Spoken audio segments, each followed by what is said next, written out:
My name is Julia Lane, 52 years old, and for 28 years, I've stood watch in the harshest places on earth to protect something called family. But last Saturday night, right in the middle of the dining room at one of Charleston's oldest restaurants, a stranger poured a thick bowl of tomato bisque directly over my head just to make a joke. And do you know what my own father said when he saw the soup dripping down his daughter's face? He didn't stand up. He just frowned and hissed through clenched teeth. "Julia, sit down. You're embarrassing us." They would rather let me be publicly humiliated than ruin a business dinner for my golden child brother.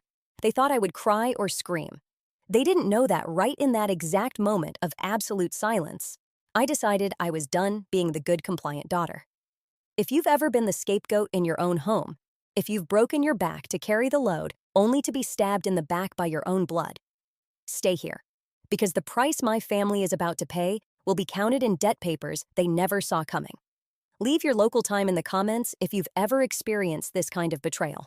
The price my family is about to pay will be counted in debt papers they never saw coming. But to understand how a devoted daughter turns into a ghost, you have to be in the room when the final illusion of blood and loyalty shatters. The low, raspy jazz music filling the dining room of one of Charleston's most exclusive restaurants seemed to vanish into thin air. A second ago, our table smelled of warm garlic bread, roasted butter, and expensive wine. Now, all I could smell was the sharp, acidic stench of tomato bisque. Derek Mercer, the slick business partner of my younger brother, had just picked up his bowl and thrown its entire contents right at me.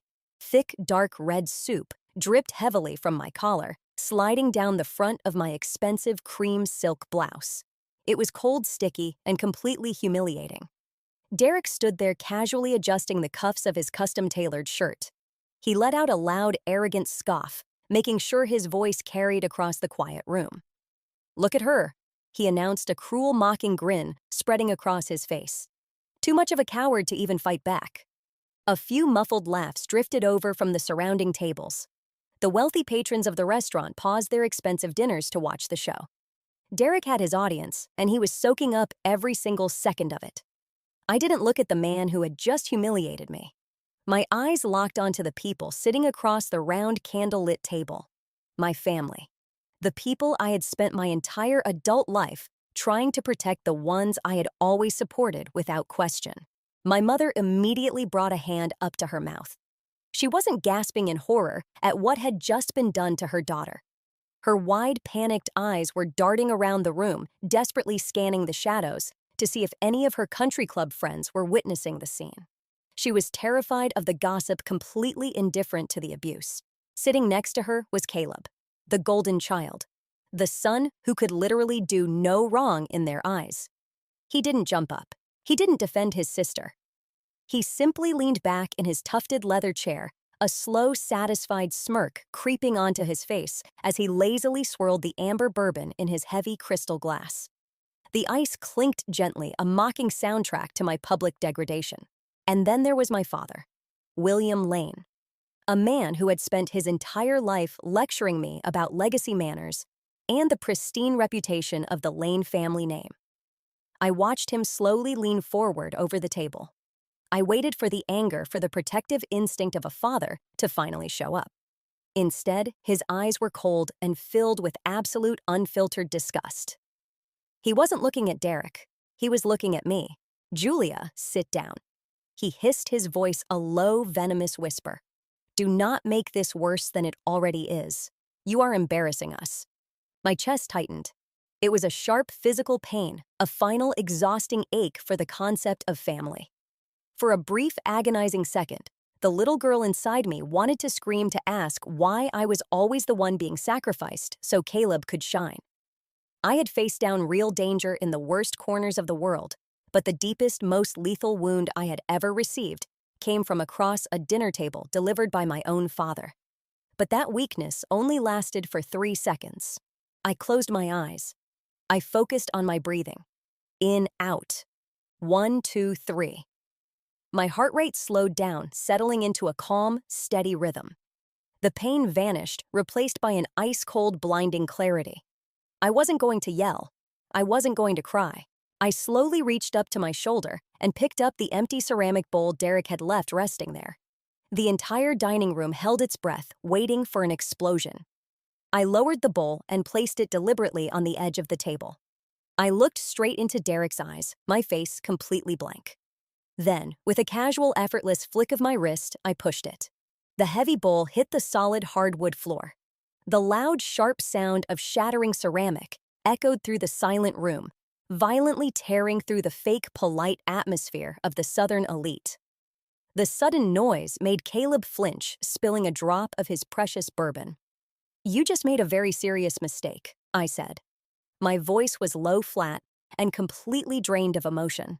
Derek's arrogant smile vanished. He took a nervous step back, suddenly looking very small. "What?" he stammered, his confidence cracking.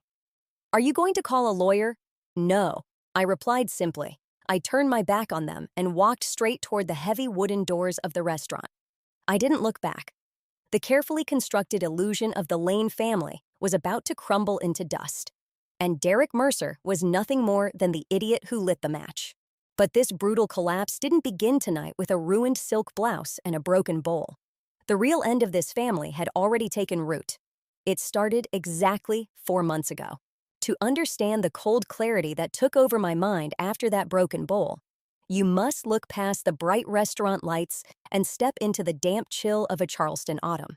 4 months ago, November in Charleston brought a heavy, damp wind crawling through the old live oak trees, carrying the thick scent of salt marsh and rain. I had just finished a brutal 30-hour shift, the kind that leaves your bones aching and your eyes burning from pure exhaustion.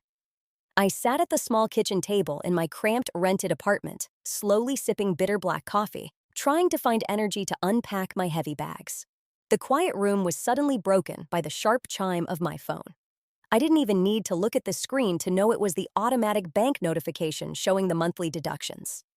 $2,000 gone for my mother's medical bills.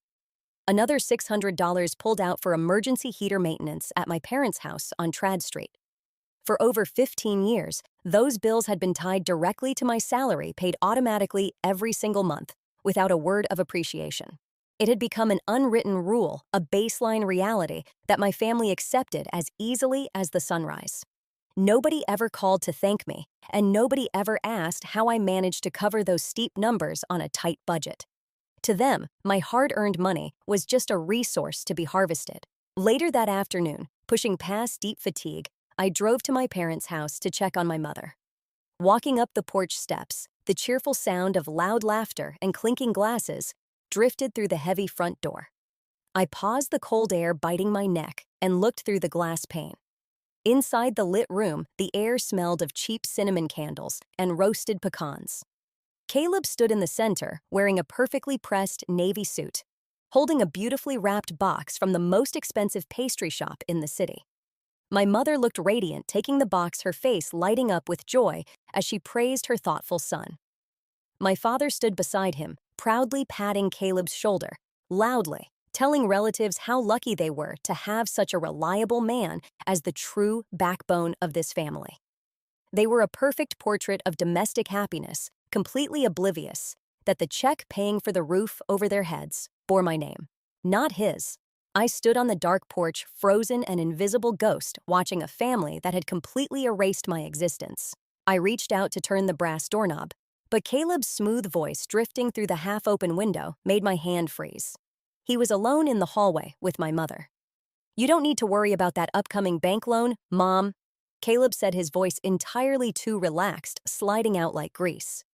"Just let Julia handle it. She's an unmarried woman, spends all her time locked away at her workplace, and has no reason to be spending that kind of money on herself anyway. Taking care of this house and your bills is obviously her natural responsibility. Besides, it's not like she has anyone else to leave her money to. Eventually, all her assets will end up going to my children anyway, so she might as well pay her share now." I held my breath, waiting for my mother to defend me, to say I had already given up my life for them. Instead, there was only a long sigh of agreement. "You are exactly right, Caleb," my mother replied, her voice cutting like a razor. "She has always been so stubborn and distant. Let's look at this as her way of making up for the fact that she abandoned this family to work far away." A sudden blast of November wind swept across the porch, rattling the old shutters, but it wasn't nearly as cold as the shiver racing down my spine. My chest felt tight, a suffocating ache crushing my lungs, as the last remaining illusion of family loyalty shattered into sharp pieces. The realization that I was never loved, that I was viewed merely as a convenient financial tool, hit me with a terrible weight. But I didn't burst through the door. I didn't scream or demand an explanation. I forced my fists to unclench and consciously slowed my rapid heartbeat down to a steady rhythm. I adjusted my collar and took a slow step backward into the darkness. Turning around, I walked down the steps without a sound and got into my car. The tears stayed locked behind my eyes, dried out by a sudden wave of absolute focus. The helpless daughter who craved their affection died on that porch. Watching the warm, mocking glow of their living room fade in my rearview mirror, a completely new protocol of defense took over my mind. The system had been breached by the very people inside it, and it was time to shut down every exit. Once you realize the people you call family are actively dismantling your life, the grief vanishes, leaving behind an icy, focused need to find exactly where the damage was done. That night, I did not sleep. I did not pace the floor, and I did not shed a single tear. Instead, I brewed another pot of black coffee, pulled every physical file tax return and bank record I could find, and spread them out across my heavy oak dining table. Numbers do not lie. They do not try to manipulate you. They do not make excuses, and they certainly do not pretend to love you. Under the pale, hollow blue glow of my computer screen, the reality of my situation laid itself bare. I logged into the secure portal for my parents' medical trust fund, the one I had funded for a decade. Then I cross-referenced it with the property records for the small suburban wooden cabin that I legally owned. A massive, gaping hole stared back at me. Nearly $100,000 had simply evaporated. It was pulled out through a complex, cross-collateralized home equity loan. The clicking of my computer mouse echoed sharply in the dead silence of the apartment. I printed the loan certificate and pulled the warm paper closer under the harsh yellow light of my desk lamp. There, sitting proudly on the bottom right corner of the final page, was my signature. The bright blue ink was sharp, confident, and perfectly mimicking the aggressive hook I always put on the tail of my letter L. I ran my thumb over the ink. I had never held a pen to that paper. I had never agreed to this loan. My heart did not race. The rhythm of my pulse turned as flat and frozen as a winter lake. This was no longer just an entitled brother casually draining a shared account to pay for his expensive lifestyle. This was severe financial fraud. This was deliberate, calculated forgery committed against a family member. The protective system I had worked so hard to build, meant to keep my parents safe and comfortable in their old age, had been intentionally smashed to pieces by someone living right inside the house. 2 days later, Caleb showed up at my apartment entirely uninvited. He breezed through the front door as if his name was on the lease, bringing a heavy, overwhelming wave of expensive cedarwood cologne that immediately choked the small living space. Without waiting for an invitation, he dropped his weight onto my living room sofa.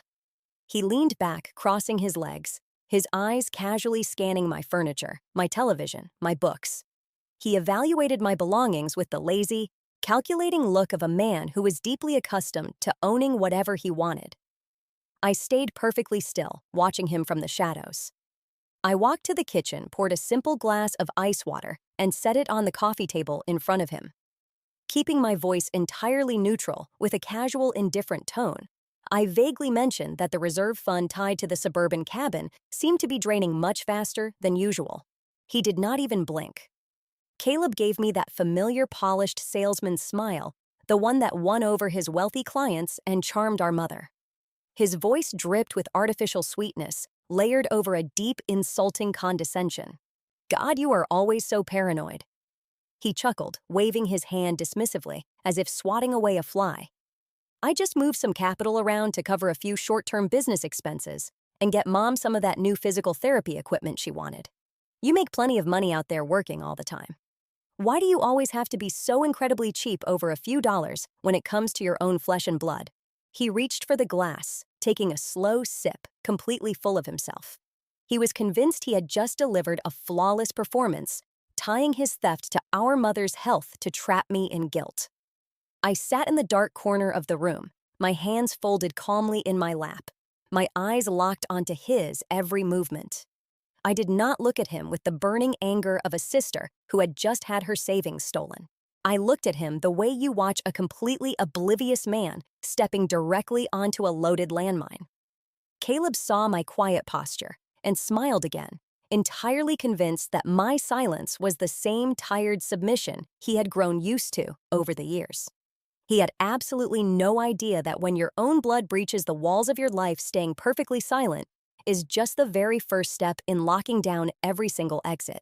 When you lock down the exits of a broken system, you don't build a wall with loud arguments. You build it in total silence while the world outside tries to crush your spirit. For the next 72 hours, my phone never stopped vibrating against the hard surface of my desk. Caleb didn't have the courage to face me directly. Instead, he put on his favorite mask, the exhausted son sacrificing everything for his family, and went crying to our aunts and uncles. Soon, a wave of hypocritical text messages poured in from relatives filled with cheap guilt. He is your younger brother, Julia. Why are you counting a few $1,000s? Your parents are old. And since you are always living and working far away on the ocean, Caleb is the one carrying the heavy emotional burden at home. They took a calculated act of financial forgery and twisted it into a caregiving fee. Under the pale blue glow of my screen, I watched their words scroll by. I didn't type a single defense. I didn't try to explain the truth to people who desperately wanted to believe a lie. I simply took a screenshot of every single message and saved them into a hidden digital folder. Every name, every insult, and every blind accusation became another entry in my records. On Saturday morning, I walked into my parents' house on Trad Street. A loud, metallic clanging sound echoed from the front living room. Two workers in dirty boots were aggressively dismantling the large oak piano against the wall. That piano was the very first thing I bought with my first official paycheck. During those long, lonely years when I was working far away, surrounded by nothing but cold water, the faint memory of that piano's music was the only anchor keeping me connected to the concept of home. Now, these strangers handled it like worthless firewood. Caleb stood near the fireplace, his arms crossed over his chest, his chin tilted up with pure malice. "Mom needs immediate money for her physical therapy," he said, his voice dripping with false regret as he stared at me, waiting for me to lose my control. "Since you refuse to send extra cash from your comfortable job, I have to sell off these useless things to take care of our family." My chest tightened into a suffocating knot. My jaw clenched so hard that my teeth ached from the pressure. Every instinct inside me wanted to scream at his shameless betrayal. But instead of exploding, I took a slow breath, counted to 3, and stepped back. I moved completely out of the way, calmly waving my hand to give the workers a clear path to wheel my precious memory out the front door. Seeing my absolute silence, Caleb let out a mocking chuckle. He dropped his weight onto a leather armchair, crossed his legs, and began a 30-minute lecture about how selfish I was and how I had completely failed as a daughter. I sat opposite him on a plain wooden chair, my spine perfectly straight, my hands resting flat on my lap. I didn't interrupt.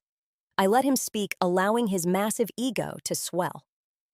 The more he boasted, the more he accidentally let slip specific details about his recent bad business investments and short-term capital margins. Every single number that slipped out of his mouth matched perfectly with the missing funds from my parents' medical trust. He was mapping out his own financial fraud, thinking he was just breaking my spirit. Caleb finally stood up, throwing a pitying look at me before walking out. The loud roar of his expensive sports car engine slowly faded down the street, leaving the house in absolute silence. In the middle of the living room, a clean rectangular shape of dust marked the exact spot where my piano used to stand. I quietly reached into my coat pocket and pulled out my phone. The voice recording application on the screen was still running, ticking past 42 minutes. I tapped the button, ending the file, and immediately uploaded the clear audio to my secure cloud server. On the table, Caleb had carelessly left the pawn shop receipt. I took a sharp photograph of it. He thought he had just broken my pride, but he had actually spent 42 minutes handing me his own confession. If you have ever stood in an empty room staring at the dust where your sacrifice used to be, while your family calls you the villain, you know this exact freezing coldness.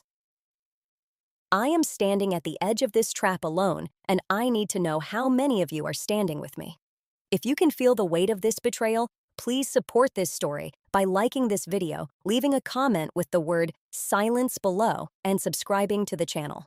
Let me know in the comments if you have ever been forced to watch your own blood sell out your memories. Looking at the empty, dusty rectangle where my piano used to stand did not break my spirit. It merely forced me to stop fighting a war with raw memories and start fighting with solid facts. On Wednesday morning, I drove away from the historic streets of Charleston, leaving behind the heavy scent of salt air. I headed toward the busy commercial center, where the shadows of the past could not protect the lies of the present. My destination was a modern high-rise building. The office of my lawyer, Arthur Hayes, sat on the 18th floor overlooking the cold gray harbor. Arthur was not a relative. He was an estate and trust attorney, a man well over 60 years old with a sharp, calculating gaze that could cut through any legal loophole. For 15 years, he had quietly handled my personal legal documents, watching me send money back home, without ever asking why I let them take so much. I did not waste any time with polite small talk when I entered his quiet room.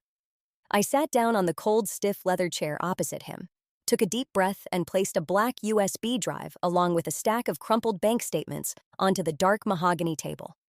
The paper made a sharp, heavy rustling sound against the polished wood. I looked into his eyes and spoke clearly, my voice completely devoid of any trembling.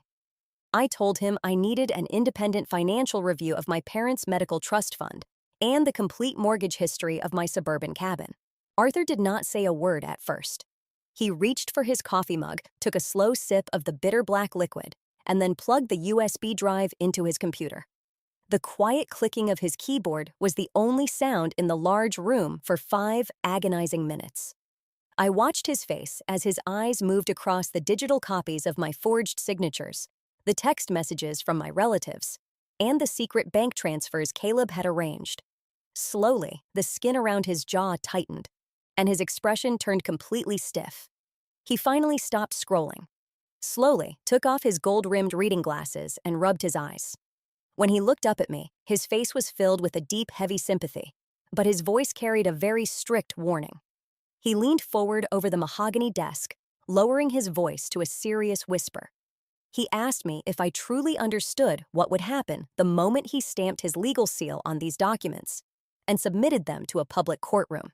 He told me that the entire reputation of the Lane family, a name that had stood proud in Charleston for generations, would be permanently crushed across the front pages of the local newspapers. He warned me that my father would never be able to hold his head up in public again, and that the shame would destroy him. I felt a sharp knot tighten in my throat, a brief echo of an old grief, but my eyes did not waver from his gaze. I swallowed the bitterness down and looked straight at him. I told him that my family had already lit the match to burn our house down a very long time ago. I told him I was not the one destroying them. I was simply the person calling the authorities to rope off the crime scene. 3 days later, the answer arrived. I was sitting at my kitchen table when a sharp knock sounded on the front door. A secure courier driver stood on the porch, handing me a thick envelope that required a physical signature. I signed the electronic pad, closed the door, and carried the heavy package back to the table. Inside was a massive stack of crisp white paper bound tightly together. It was the official independent financial evaluation report.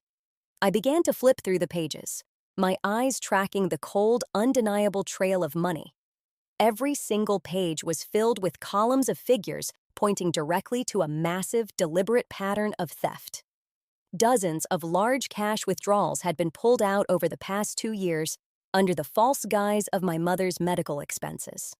The attached business ledgers showed a completely different story. Every single dollar of that stolen money had been transferred directly into the private accounts of Caleb's struggling company and Derek Mercer's personal investment fund. On the very final page underneath the bold legal conclusion that read, "Signature forgery and credit fraud," was a large bright red stamp from a federal investigation organization. The absolute proof was finally complete, heavy, and solid in my hands. Every cruel text message from my relatives, and every single bit of emotional manipulation Caleb had used against me was now nothing more than garbage. Holding that heavy envelope with the bright red federal stamp gave me the solid anchor I needed to face the suffocating weeks ahead without breaking. I immediately built an unmovable gray rock wall around my emotions, cutting off the supply of drama my family thrived on. When my mother called me later that afternoon, weeping bitterly into the phone about how much pressure Caleb was under, I did not offer comfort or money. I listened to her sobs, stared at the blank wall, and simply replied with 3 flat words: "I heard you." When Caleb sent me a long email demanding that I quickly sign an additional land authorization deed to resolve his financial troubles, I did not type out an angry refusal. I sent back a response containing only 4 cold words: "Let me review it." I stripped every drop of feeling from my voice and text messages, transforming myself into a dull, worthless stone. He could not find an excuse to rage against me, nor could he guess the calculations happening behind my blank expression. My absolute indifference fed directly into his fragile narcissism. Because I stopped fighting back, he genuinely believed my spirit was crushed, my energy drained, and that I was quietly preparing to surrender everything. On Thursday night, the sheer weight of the exhaustion finally caught up with me. Dealing with dangerous, hostile strangers out in the world was 10 times easier than navigating the hidden traps and greedy schemes of your own flesh and blood. My chest felt incredibly heavy, a dull, suffocating ache pressing tightly against my ribs. Instead of reaching for a glass of strong bourbon to dull the emotional pain, I dragged the old wooden folding ironing board out into the center of my dark living room. I spread my formal black evening gown carefully across the padded surface. The heavy steam iron hissed sharply, sending up hot plumes of damp mist into the cool air as I pressed the thick fabric flat. My physical movements were slow, mechanical, and entirely deliberate. I focused every ounce of my remaining attention on the sharp creases and the smooth, burning heat of the metal. This simple, repetitive, everyday discipline was the only anchor keeping my mind from fracturing under the terrible weight of family betrayal. The sharp ring of my phone cut through the steady hiss of the hot steam. I picked it up, hearing the tired voice of my attorney, Arthur Hayes. He told me the local court judge had officially signed the asset freeze injunction. The paperwork was sitting on his desk, fully authorized and ready to be deployed to the banks. He paused, asking if I was absolutely certain that I wanted to wait any longer to deliver the blow. I rubbed my thumb slowly along the crisp, stiff edge of my evening suit jacket lapel. I told him that if we released the asset freeze right now, Caleb would simply deny everything, play the helpless victim, and blame a crooked accountant for the missing funds. I needed him to stand in front of a large crowd and physically place his pen on that land authorization paper. I told Arthur that the very second his ink dried on that fraudulent deed, this would no longer be a messy family squabble. It would be a severe federal financial crime. Exactly 24 hours later, Caleb swallowed the bait completely. Blinded by his own immense self-importance, he decided to turn his stolen victory into a grand public show. A group text message was sent out to our entire extended family and every major business partner in the city. Caleb boasted that he had reserved the grandest table at the annual Heritage Gala this coming Saturday evening, claiming he wanted to celebrate the reunion and historic legacy of the Lane family. He publicly demanded my presence at the formal dinner table to complete the final property transfer in front of everyone. He thought he was staging his crowning moment of triumph, but he had actually handpicked the exact public arena for his own legal destruction. If you have ever had to numb your emotions and act like a gray rock just to survive the toxic manipulation of your own family, you know how exhausting this silent waiting can be. If you are standing with me as I prepare to face them at that gala dinner, please support my journey by liking this video, subscribing to the channel, and leaving a comment below with the word TRAP. Let me know if you have ever had to play along with a liar's game just to catch them in their own trap. When a predator is blinded by his own arrogance, you do not interrupt him. You simply dress for the occasion and let him take center stage. On Saturday evening, there was no anxiety or hesitation left in my mind. I stood alone in front of the mirror, dressing in my formal dark blue official suit. The fabric was perfectly pressed, the hems tailored down to the millimeter, and my official service ribbons rested quietly on my left breast. They were the heavy physical weight of 30 years of absolute discipline. I adjusted the stiff cuffs of my sleeves, picked up the slim black leather briefcase, and pressed the metal lock shut. The sharp snap of the silver latch echoed through the room, sounding exactly like the closing door of a prison cell. The grand ballroom of Charleston's oldest restaurant was glowing under massive crystal chandeliers. The air was thick with the scent of expensive French perfumes and high-end bourbon. Loud, arrogant laughter from the city's wealthy elite echoed off the high ceilings. Standing at the center of the room under the brightest lights were Caleb and Derek Mercer. They held their heavy crystal tumblers, high surrounded by wealthy local investors, basking in a borrowed glory built entirely on stolen money. The moment Caleb spotted me walking through the entrance, his face lit up with a triumphant smile. He pushed his way through the crowd, walking toward me with a confident stride, and draped his arm over my shoulder in a fake show of brotherly affection. "Look who finally decided to join the family," he said, his voice loud enough for the nearby businessmen to hear. "You are right on time, Julia. Sign the final land authorization papers tonight, and I promise I will leave you alone to live your quiet life." I did not flinch, and I did not push his arm away. I stood perfectly still, my gaze locking onto the slow movement of his throat as he swallowed his drink. My face remained completely blank. Across the room, underneath the soft notes of the live orchestral music, the heavy wooden side doors quietly opened. Nobody in the joyful crowd noticed the three men who stepped into the shadows. One of them was Arthur Hayes, my estate attorney. The two younger men standing beside him wore plain black suits, their expressions cold, with small federal criminal investigation badges pinned discreetly inside their jackets. They did not approach our table. They simply stepped back into the dim corners behind the marble pillars, their eyes tracking the room. Arthur caught my eye and gave me a single, nearly invisible nod. The steel net had been pulled tight, yet the prey was still joyfully dancing in the center of the trap. Caleb picked up a heavy silver spoon and tapped it sharply against the rim of his crystal wine glass. The ballroom fell completely silent as every face turned toward our central table. Caleb cleared his throat, his chest puffing out with pride as he delivered a grand speech about family unity and the deep strength of the Lane name. He smiled warmly at the crowd, loudly announcing that his generous older sister had agreed to hand over the management of our suburban land to help him expand his business empire. Standing right beside him, my father and mother nodded their heads in absolute pride, their faces glowing with satisfaction for their golden son. Caleb reached down, placing the thick property transfer contract right in the center of the table. He pulled out his heavy gold-plated fountain pen and slid it slowly across the smooth table toward my hand. He leaned in close, his mouth twisting into a tight, forced smile, and whispered through his teeth, "Go ahead, Julia. Sign it now. Don't ruin the mood for everyone." I looked down at the crisp white paper, the gold pen resting against the line.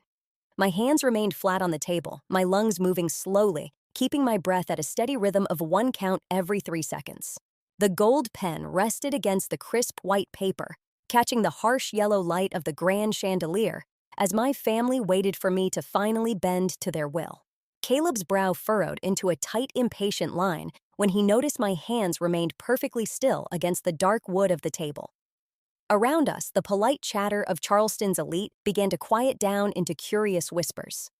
My father cleared his throat sharply, sending a severe warning look across the table. Caleb leaned closer, his voice dropping into a harsh whisper that carried a toxic mix of contempt and desperation. "What are you doing, Julia?" He hissed, his eyes darting to the nearby business partners who were watching us. "Pick up the pen and sign it. Stop causing a scene." I did not look at him, nor did I look at the gold fountain pen. I slowly raised my chin, letting my eyes sweep across the entire ballroom, taking in the wealthy faces, the expensive silk dresses, and the polished people who had spent the evening celebrating a thief. Then I turned my gaze directly onto my brother. "I'll die." "Caleb," I said. My voice was completely flat, entirely calm, and loud enough to cut through the quiet room like a razor blade. "I am not signing a confession of credit fraud to save your business." Caleb's triumphant smile instantly froze on his face. His mouth remained slightly open, his eyes widening in sudden shock. Before he could utter a single insult or wave his hands in denial, the heavy wooden side doors of the ballroom slammed open. The loud, solid sound of heavy leather shoes stepping forward shattered the fake, polite atmosphere of the room. Arthur Hayes walked out of the dim shadows near the marble pillars, his face completely grim. Walking directly behind him was Special Agent Marcus Bell, accompanied by another federal officer. The crowded room automatically parted down the center people, pulling their expensive suits away as the men marched toward our central table. Arthur did not hesitate. He walked straight to the center of the stage Caleb had built, placed his worn hand directly on top of the property transfer contract, and pulled it away. "Mr. Lane," Arthur announced, his deep voice echoing off the high ceiling. "As the court-appointed legal representative for your sister's estate, I'm afraid this document is completely worthless."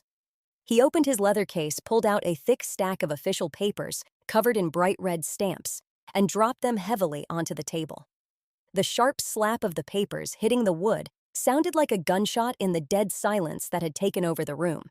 An official court injunction, freezing every single asset and account tied to the Lane Family Medical Trust, was authorized and deployed exactly 2 hours ago, Arthur stated calmly. The color drained from Caleb's face so fast he looked like a ghost. Beside him, Derek Mercer's jaw dropped, his eyes staring in absolute terror at the federal badges now visible under the bright lights. Special Agent Bell stepped forward, his voice low, steady, and utterly ruthless as he read the official federal investigation order. He detailed the systemic pattern of credit fraud, signature forgery, and illegal asset dissipation.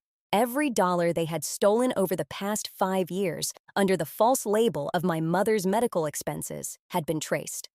The money had flown directly into Caleb's failing business and Derek's private investment fund. Derek tried to take a step backward, his forehead suddenly covered in thick beads of sweat. But the second federal agent caught his arm.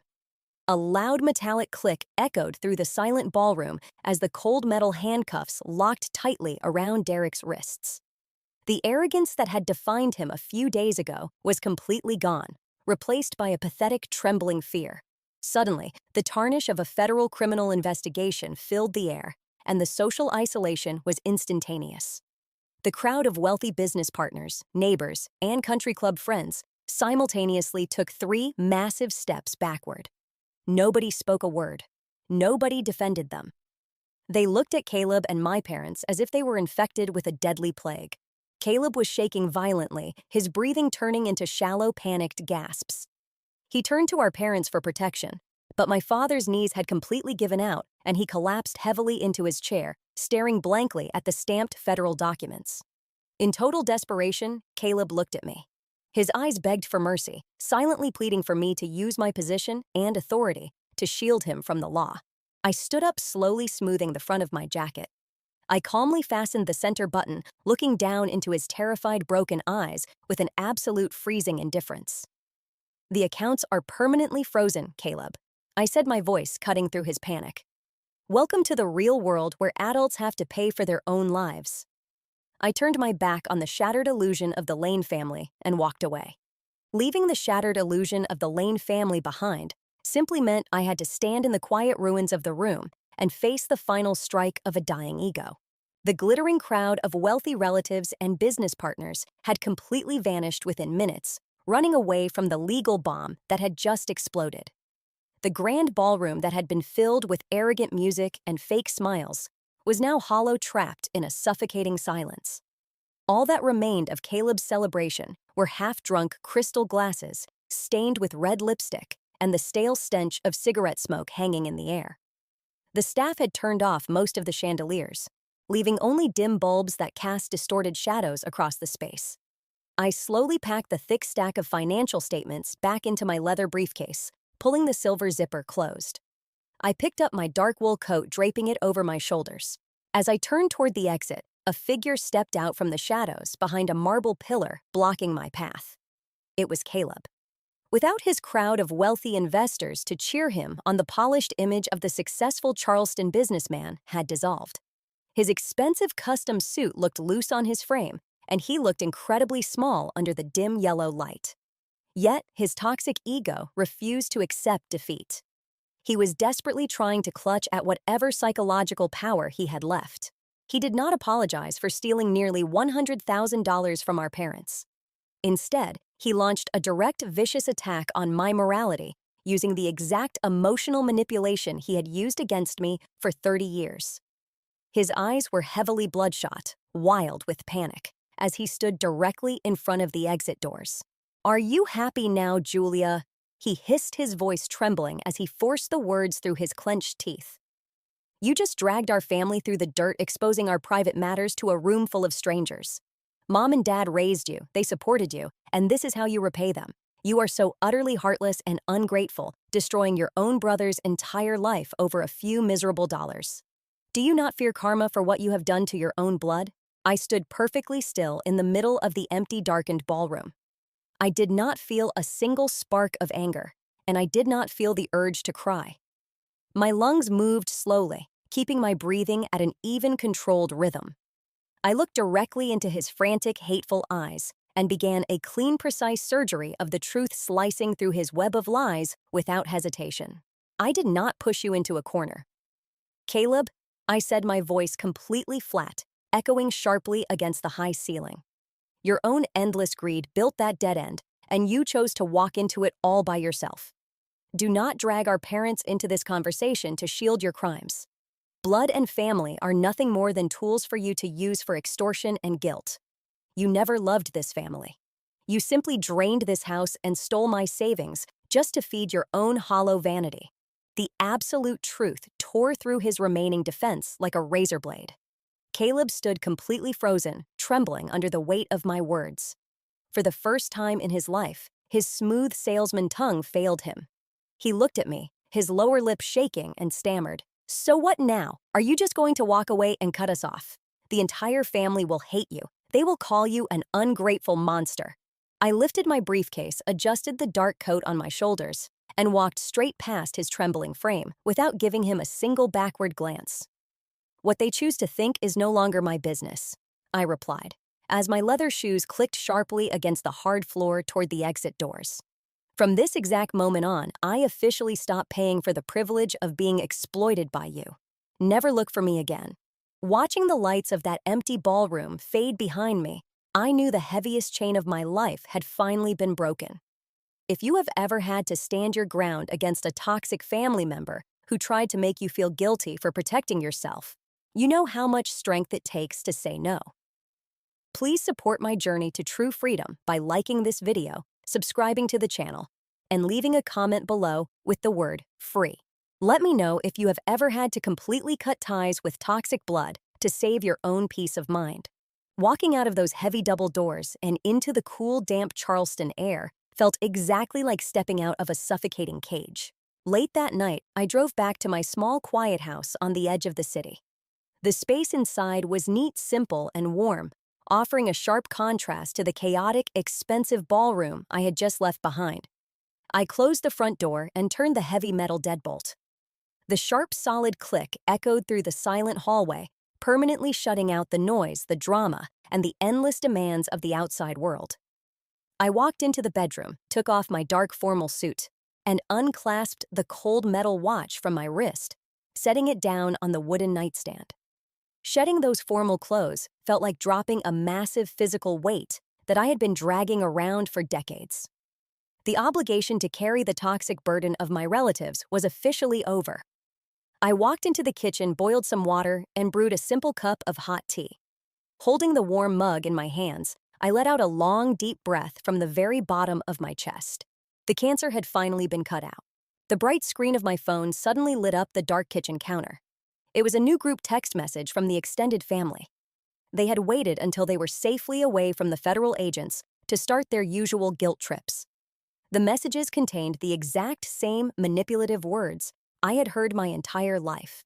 They texted that blood is always thicker than water, that family matters should be handled behind closed doors, and that Caleb only made those financial mistakes because he was desperately worried about providing for our parents. They begged me to be the bigger person, to be generous and forgive him. I only scanned the first 3 lines. I did not feel any sudden surge of anger, and I did not feel the familiar sting of betrayal. All I felt was the extreme boredom of watching an incredibly outdated play. With one smooth, indifferent tap of my finger, I hit the block button and deleted the entire group thread permanently. The line of communication was officially dead. A few seconds later, the phone vibrated again with a short single ping. This time, it was a text from Ramirez, an old friend and former crewmate who had survived the absolute worst storms out on the water with me. His message was simple and casual. "How did the big family dinner go, boss? Make sure you save a big slice of pie for me." A quiet, genuine smile slowly appeared on my face. I wrapped my fingers tightly around the warm ceramic mug, realizing a truth that took me 30 years to understand. Sometimes your real chosen family is not made of the people who share your blood. It is made of the people who actually respect your boundaries. The resulting isolation from my relatives was simply the necessary price I was perfectly willing to pay to buy back my freedom, and it was worth every single penny. I carried my tea out to the front porch, standing quietly behind the large glass window, looking out at the empty, silent street. The world outside kept spinning entirely, unaware that a fake empire of lies had just collapsed hours ago. I did not know what twisted version of the story my family would invent tomorrow to play the victim for the neighbors, and I honestly did not care. It is never my responsibility to translate the truth for people who intentionally keep their eyes closed. My responsibility to them ended at the exact spot where my personal boundaries began. As the early hours of the morning approached, the house was completely still. Tonight, for the first time in 30 years, I knew I was finally going to get a deep, dreamless sleep. I have finally closed the door on my past, and I want to thank all of you for standing by my side during this long journey. If you believe that cutting off toxic family members is a brave and necessary step for your own peace of mind, please support this story by liking this video, subscribing to the channel, and leaving a comment below with the word peace. Let me know in the comments if you have ever found your true chosen family after leaving a bad situation.